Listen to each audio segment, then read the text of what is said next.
The Varellan dawn moved through the dark space between stars, far beyond the regions known to the Galactic Union. The ship's engines hummed softly, the only sound in the endless silence. Captain Elias Ward stood on the bridge, looking at the faint red coordinates glowing on the holographic map. "Unregistered object ahead," said First Officer Mara Quinn. Her voice was calm but curious. "No transponder signal. It's just drifting." Elias frowned. "Age estimate?" The ship's sensors scanned the area. "Thousands of years," Mara replied. "Metallic composition. There's heavy radiation damage but structure still intact." They approached slowly. The lights of the Varellan dawn cut through the darkness, revealing the shape of a long cylinder. Its surface was scorched and dented, covered in dust from centuries in space. A broken antenna jutted out from one side. The markings were faded, almost gone, but one symbol still stood clear against the metal, a blue sphere streaked with white clouds. Elias stared at it. "That's not any Union emblem." Dr. Adrian Locke, the ship's xenobiologist, leaned closer to the screen. "It looks ancient. I've seen that image before in old star maps. A world called Earth." Mara looked up from her console. "Earth? I thought that was a myth. A death world, too dangerous for intelligent life." "Maybe," Elias said quietly, "but this probe says otherwise." They brought the object aboard. The crew gathered in the hangar as engineers carefully opened the outer shell. Inside was a small data core still glowing faintly with power. Its systems were old but surprisingly stable. When Adrian connected it to the translator unit, the screen flickered and came to life. A voice spoke, human, old and clear despite the static. "This is the Voyager project. To any who find this, we are from a world called Earth. We send this message to say, you are not alone." The room went silent. Even the hum of the ship seemed to fade. The voice continued, describing oceans, forests, cities, music and laughter, a world full of life and struggle. Images appeared, people waving, a rocket lifting into the sky, a blue planet shining in the distance. Mara whispered, "They were explorers." Adrian nodded. "They were more than that. They were dreamers." Elias stood still, watching the images. He felt something strange, a mix of awe and sadness. A whole civilization had reached for the stars long before the Union existed, and yet their name had been lost to time. The captain turned to his crew. "Plot a course," he said. "If Earth existed, we're going to find it." The ship jumped to faster-than-light speed, following the faint signal stored in the probe. It led them through regions of empty space, past collapsed stars and forgotten systems.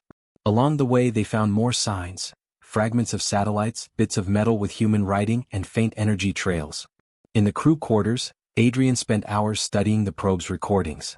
He listened to the human music, soft, emotional, powerful. He watched their videos, families smiling, scientists building, children learning. It was clear these people were complex, full of emotion and courage. Mara joined him one night. "You look like you've been watching ghosts," she said. Adrian smiled faintly. "Maybe I have. But they're beautiful ghosts." She sat beside him. "Do you think they're still out there?" "I don't know," he said. "But if they survived on a planet like that, they could survive anywhere." Days passed as the Varellan dawn traveled deeper into uncharted space. The crew grew more curious with every discovery. Even the ship's AI began to reference human words and songs, its tone almost warmer than before. Finally, the sensors picked up a small solar system.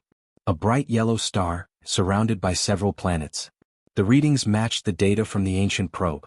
Elias stood on the bridge, eyes fixed on the main screen. "This is it," he said. "The Sol system." As they approached, the planets came into view one by one. Mercury, Venus, and then a blue and white sphere half covered in clouds.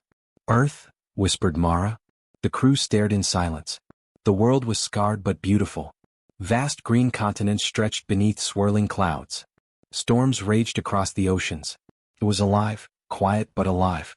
Adrian's voice broke the silence. "It's real," he said. "All the stories were true." Elias nodded slowly. "And now we know where the legends began." They circled the planet, scanning its surface. Cities lay in ruins, but vegetation had returned. The air shimmered with lightning storms.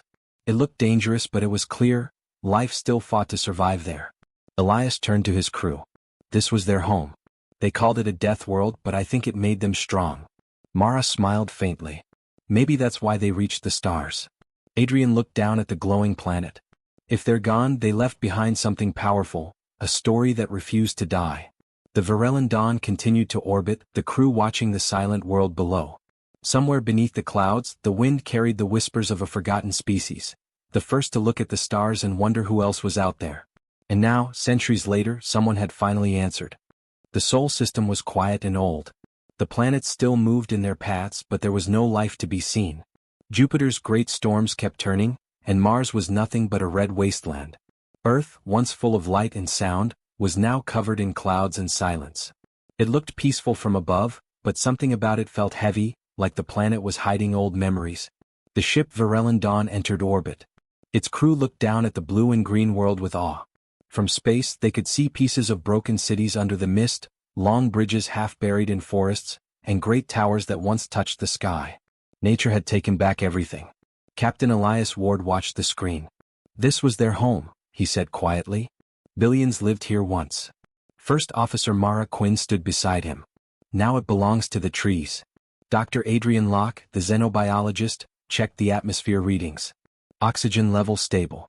We can land. The shuttle descended through the thick clouds, shaking in the wind. When they broke through, they saw the ruins up close, huge cities drowned in green. Vines crawled up glass towers.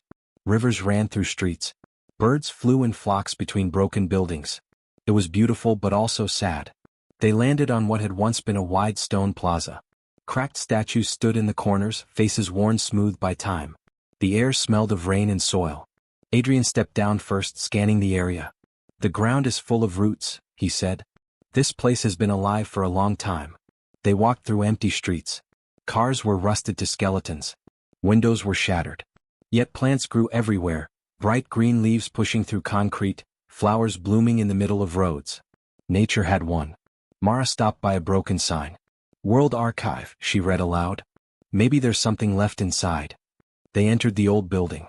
It was dark and cold. Dust floated in the air like mist. The lights were dead, but when Adrian touched a control panel, a soft blue glow filled the room. Still some power left, he said. The walls came to life. Faded screens flickered on, showing bits of old videos.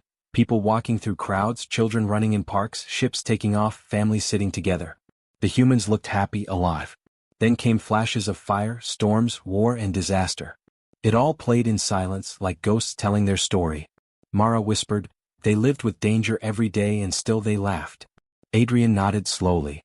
They learned to survive everything: cold, heat, hunger, fear. No other species I've studied has that kind of will. Elias moved closer to one of the screens. It showed a woman holding a child under a broken sky, smiling as rain fell. They didn't give up, he said. Even when the world fell apart. Adrian found a control switch and pressed it. A hologram appeared in the center of the room, a spinning blue planet, Earth as it once was. Blue oceans. Green lands. White clouds swirling in motion. Beside it, text and numbers glowed, listing thousands of natural disasters, wars and extinctions. And beside every one a single word: survived. Adrian's voice was quiet. This planet tried to destroy them again and again. But every time they adapted. They built again. They learned. Mara stared at the hologram. No wonder the galaxy called this a death world. Everything here fought to live. Elias crossed his arms. Maybe that's why they reached the stars. They were trained by struggle. A small light blinked on one of the consoles. Adrian leaned closer and played the file. A human voice spoke, faint but clear, carried through centuries. If you find this, know that we lived with hope. We were from Earth. The world that made us strong. No one spoke for a while. The words echoed in the empty room. Outside, the wind blew through the cracks in the walls. Leaves rustled. The planet seemed to breathe. Mara looked toward the sky, where sunlight broke through the clouds in golden streams. It's like the world is alive, she said. Still watching us. Adrian smiled. Maybe it is. Maybe it remembers them. They stepped out into the open again. The air smelled clean, filled with the sound of birds and running water. The ruins no longer looked dead. They looked peaceful, like the planet had finally healed itself. Elias looked around and said quietly, "They called it a death world. But I think it was a cradle, one that taught its children how to survive the universe." As the team returned to their shuttle, Adrian glanced back at the city one last time. The vines waved gently in the wind, and somewhere in the distance, thunder rolled across the clouds. "Goodbye, Earth," he whispered. "You were never dead. Just resting." The shuttle lifted off, leaving trails of light behind it. From above, Earth looked small again, wrapped in green and white, calm and mysterious. The storm clouds shifted, and for a moment, sunlight broke through, as if the planet itself was saying farewell. In the silence of space, the crew of the Varellan Dawn watched it fade from view. None of them spoke.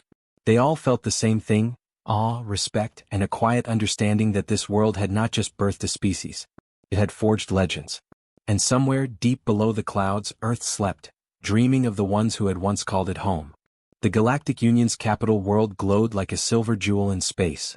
Ships from every corner of the galaxy arrived, carrying delegates, scientists, and leaders. The discovery from Earth had shaken everyone. For centuries, humans were thought to be nothing more than a myth, creatures from old explorer tales.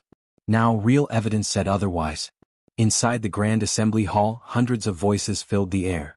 The room was round, wide, and bright, built of glass and lightstone. In the center stood Dr. Imani Reeves, the lead researcher from the Varellan Dawn's expedition team. She looked calm, but her heart beat fast. This was not just another report. It was history being rewritten. On the high platform, Counselor Theron raised a hand. "Dr. Reeves," he said, his voice echoing, "you claim that a dead world has changed what we know about life itself. Explain." Imani pressed a button, and a large hologram appeared in the center of the hall, a human figure, tall, with clear eyes and steady posture. Around it, thousands of genetic lines connected to other species across the Union. "It appears," she said carefully, "that ancient humans may have reached the stars long before the Union was formed. Small fragments of their DNA are found in at least 30 different races. That means they didn't vanish. They spread." Gasps filled the chamber. Some whispered in disbelief. Others leaned forward, fascinated. "How is that possible?" asked Counselor Varel, his silver eyes narrowing. "The human homeworld was declared uninhabitable thousands of cycles ago." Imani nodded. "Yes, but their technology was advanced. We found records showing they built ships capable of interstellar travel. If even a few survived and escaped before Earth's fall, they could have seeded life across the stars." She tapped another key and more images appeared. Ruins of human colonies on distant moons, broken satellites bearing Earth's old symbols, DNA sequences glowing like tiny lights. "Every world that shows human traces," she continued, "is a world that faced hardship, deserts, storms, high gravity, or violent seas. It's as if their descendants sought the same challenges their ancestors knew. Maybe they couldn't live any other way." A deep voice spoke from the upper seats. It was Admiral Krent, a veteran of many campaigns. "If what you say is true, then they are not gone. Their blood runs through us. But why hide? Why not return to claim their legacy?" Imani hesitated. Maybe they didn't want to rule. Maybe they just wanted to survive. The hall fell silent. For a long moment, no one moved. Then, from the far corner, a signal light blinked on one of the monitors. A technician hurried forward. "Counselors," he said, "we are receiving a transmission. Unknown origin. Frequency is ancient. Terran code pattern." The entire room froze. The sound came through softly at first, static, then a faint human voice distorted by time. "This is the colony of New Dawn. To whoever hears this, we never died. We adapted. We remember Earth." The hall erupted in noise. Questions, shouts, disbelief. Counselor Theron's voice rose above them.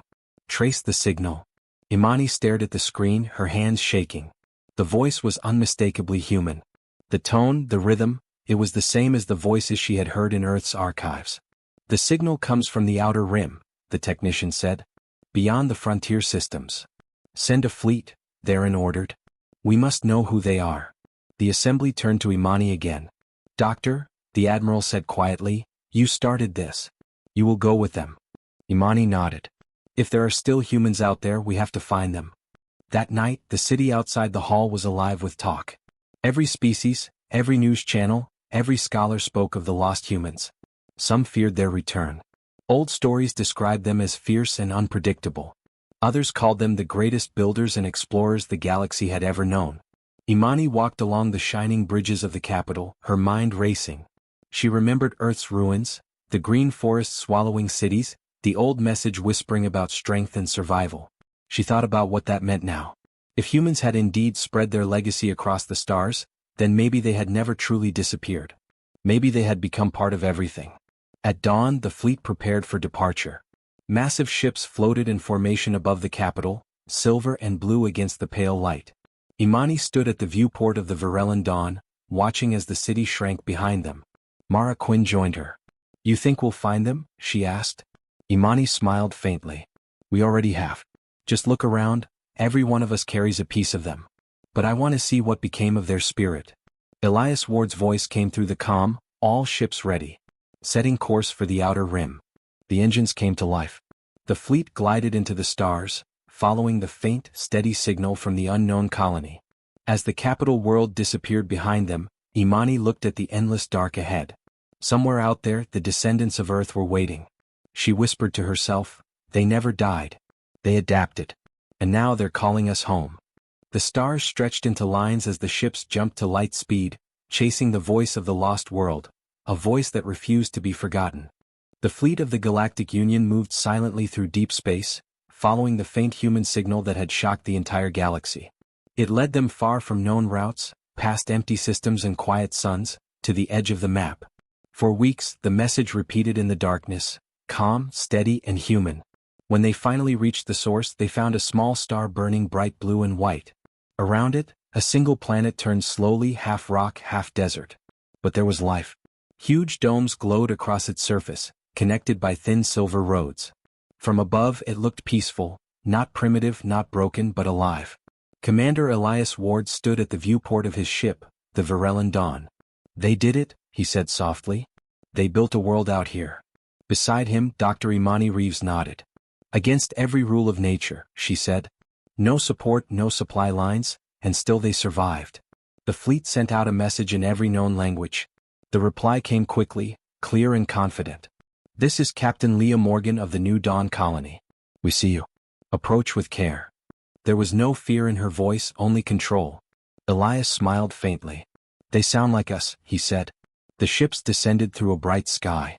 The colony below was strong and simple, domed cities shining in the sun, surrounded by farms that stretched into the golden dust. Tall wind towers turned slowly and solar panels covered the hills. It was beautiful in a quiet, human way. When the shuttle landed, a group waited at the platform. Men and women stood tall, wearing light armor and sun-worn clothes. Their eyes were sharp and calm, like people used to solving problems without help. At the front stood Captain Leah Morgan. Her hair was tied back, her skin tanned by years of hard light, and her expression was steady but curious. "Commander Ward," she said, stepping forward. "You came from the Union?" Elias nodded. "We followed your signal. We didn't know anyone was still out here." Leah looked at the fleet above. "We didn't know the Union still cared." Her tone wasn't angry, just honest. She led them through the colony as people watched from a distance.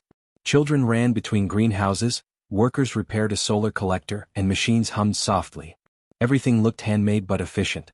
These people had built their world from nothing. "We came here generations ago," Leah explained as they walked. "Our ancestors escaped Earth before it fell. They found this planet and made it home. It was hard at first, no oxygen, no rivers, too much heat. But we changed it little by little." Elias listened carefully. "No help from anyone?" "None," she said. "We learned early that waiting for rescue was a waste of time. So we built. We grew. We adapted." Imani studied the people around her.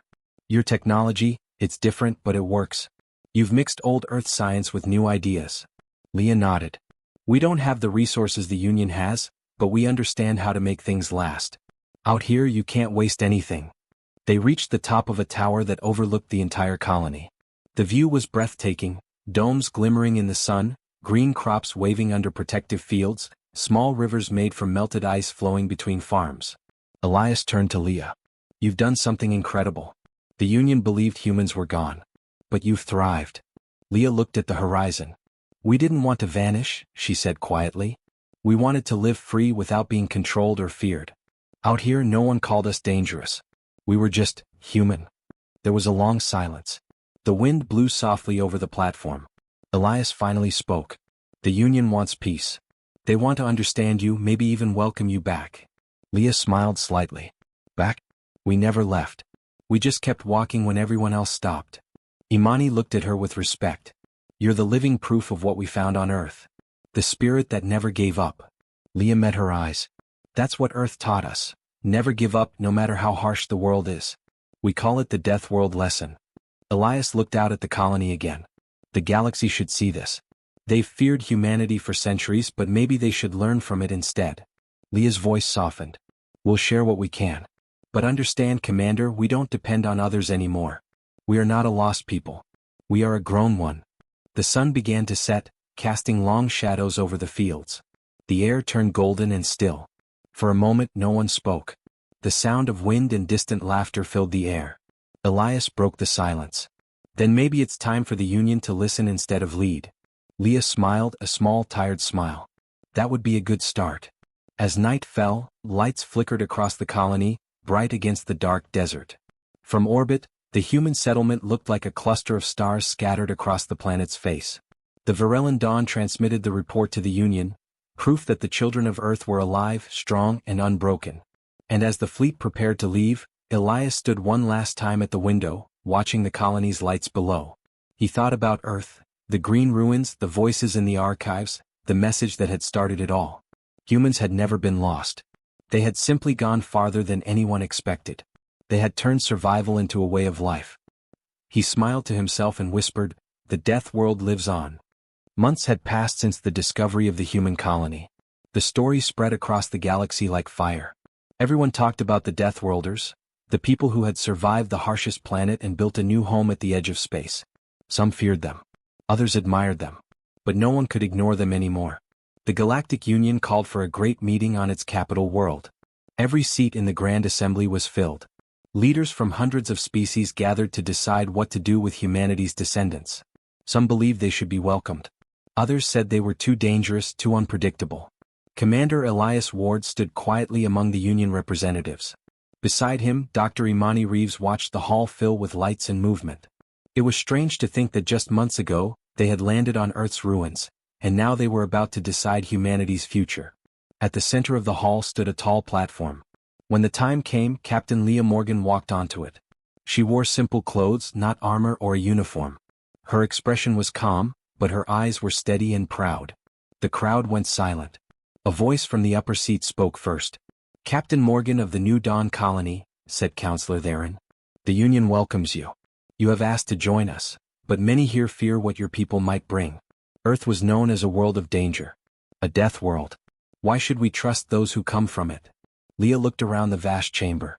Thousands of eyes were on her. She took a slow breath before she spoke. "You call Earth a death world," she began, her voice clear and strong. "To us it was home. Every storm, every struggle, every fight for breath, they made us who we are. We don't seek to conquer. We seek to endure and to help others do the same." Her words echoed through the hall. For a long moment there was silence. Leah continued, "We know what fear feels like. We know what hunger is, what loss is. On Earth life was never easy. But it taught us that strength is not cruelty. It's survival. We learned to build when everything was broken. We learned to hope when there was no reason to. That is what it means to be human." A few delegates murmured to each other. One of them, an elder with shimmering blue skin, spoke up. "And what will your people bring to the Union, Captain? You have power, courage, but will you bring peace?" Leah smiled faintly. "Peace is not given. It is built. We can help you build it stronger. Where others might give up, we keep going. That is our gift. That is what the death world taught us." Imani watched her closely. She could see the same fire in Leah that she had seen in the ancient human recordings. The calm strength of people who refused to give up no matter the odds. Elias whispered to her, "She's doing what no one else could. She's reminding them we're not monsters." The council continued to question her. Some asked about weapons, others about human history. Leah answered each one with patience and honesty. She didn't hide Earth's dark past. She spoke of wars, disasters, and mistakes, but also of learning, rebuilding, and compassion. "We are not perfect," she said simply. "No one is. But we learn. We adapt. That is what kept us alive." After hours of discussion, the hall grew quiet again. The counselors whispered among themselves, their voices low and serious. Finally, Counselor Theron stood. "The Union has heard your words. Humanity has proven its strength and wisdom. We vote to accept the descendants of Earth, not as refugees but as equals." A wave of light passed through the chamber as the vote was confirmed. The hall filled with soft applause and the sound of voices cheering. For the first time in history, humanity was no longer alone. Elias smiled and turned to Leah. "You did it," he said. Leah looked up at the high ceiling, where the stars shone through the transparent dome. No, she said quietly. We all did. Every human who ever lived, everyone who refused to give up, this is their victory. Later that night, as the celebrations began outside, Leah stood alone on a balcony overlooking the city. The lights of the capital shimmered like constellations. Imani joined her, holding a small hollow disc. What is that? Leah asked. Imani pressed the button. A projection appeared, old footage from the Earth archives. Children laughing in the rain, people working together, a rocket launching into the sky. This is where it all began, Imani said softly. Your ancestors dreamed of reaching the stars. Now their children are standing among them. Leah smiled. Maybe they knew we would make it. Below, music and laughter echoed through the streets. Ships glowed in the sky, shining like tiny suns. The galaxy was celebrating a new beginning, one born from a world everyone had once feared. Elias joined them, holding 2 small glasses. To Earth, he said. The death world that gave us life. Leah raised her glass. To endurance, she said. To never giving up. They stood in silence for a moment, watching the stars. Somewhere out there, beyond all the light, Earth still turned, silent, green and patient. The planet that had forged them, tested them and sent them into the stars. And now, the galaxy finally understood. The deadliest creatures in the universe were not the ones who destroyed. They were the ones who survived.